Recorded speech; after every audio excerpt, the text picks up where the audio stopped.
Switzerland ভিত্তিক ICB financial group holdings AG ২০০৮ সালের একটি চুক্তি লঙ্ঘন এবং তাদের বিনিয়োগ সুরক্ষায় ব্যর্থতার অভিযোগে আন্তর্জাতিক আদালতে বাংলাদেশ ব্যাংকের বিরুদ্ধে আইনি পদক্ষেপ নেওয়ার হুমকি দিয়েছে। কোম্পানিটি আইসিবি ইসলামিক ব্যাংক লিমিটেডের প্রধান শেয়ারধারী, যা আগে ওরিয়েন্টাল ব্যাংক লিমিটেড বা ওবিএল নামে পরিচিত ছিল।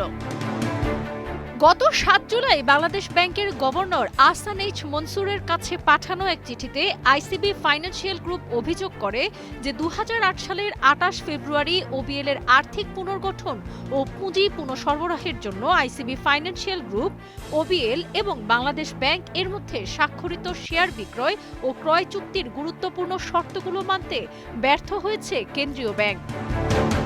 চুক্তি অনুযায়ী আইসিবি ফাইন্যান্সিয়াল গ্রুপকে নিশ্চিত করা হয়েছিল তারা যেসব শেয়ার ক্রয় করবে সেগুলোর উপর কোনো ধরনের দাবি বা দায় থাকবে না। এই আশ্বাসের ভিত্তিতেই গ্রুপটি পুনর্গঠিত ব্যাংকে ৩৫০ কোটি টাকা বিনিয়োগ করে।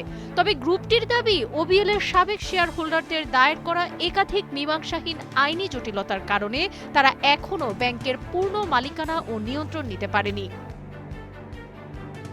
গ্রুপটির চেয়ারম্যান জোসেফিন শিবারত্নম স্বাক্ষরিত চিঠিতে আরও উল্লেখ করা হয়েছে, বাংলাদেশ ব্যাংকের অধীনে বাজেয়াপ্তকৃত শেয়ার বিক্রির বৈধতা চ্যালেঞ্জ করে সুপ্রিম কোর্টে একাধিক মামলা এখনও বিচারাধীন।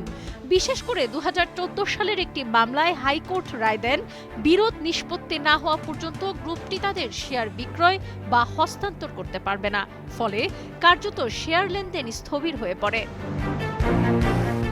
গ্রুপটি আশঙ্কা প্রকাশ করে জানায়, যদি সাবেক শেয়ার হোল্ডাররা আদালতে জয়লাভ করে তবে তারা ব্যাংকের প্রধান মালিকানার নিয়ন্ত্রণ ফিরে পাবে, যা আইসিবি গ্রুপের স্বার্থের জন্য অত্যন্ত ক্ষতিকর। চিঠিতে আরও অভিযোগ করা হয়েছে, বাংলাদেশ ব্যাংক বিচারাধীন এই আইনি জটিলতাগুলো নিষ্পত্তিতে পর্যাপ্ত কোনো পদক্ষেপ গ্রহণ করেনি।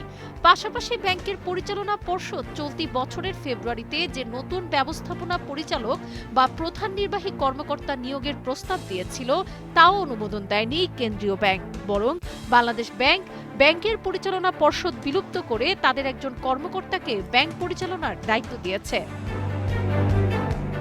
আইসিবি গ্রুপ জানায়, এই অনিরাপদ ও অনিশ্চিত পরিবেশে কোনো বিনিয়োগকারী নতুন করে মূলধন বিনিয়োগে আগ্রহী হচ্ছে না। একই সঙ্গে শেয়ার হস্তান্তরের ওপর আদালতের চলমান নিষেধাজ্ঞা সম্ভাব্য কৌশলগত অংশীদারদের নিরুৎসাহিত করছে। সাবরিনা কাজী, কালের কণ্ঠ।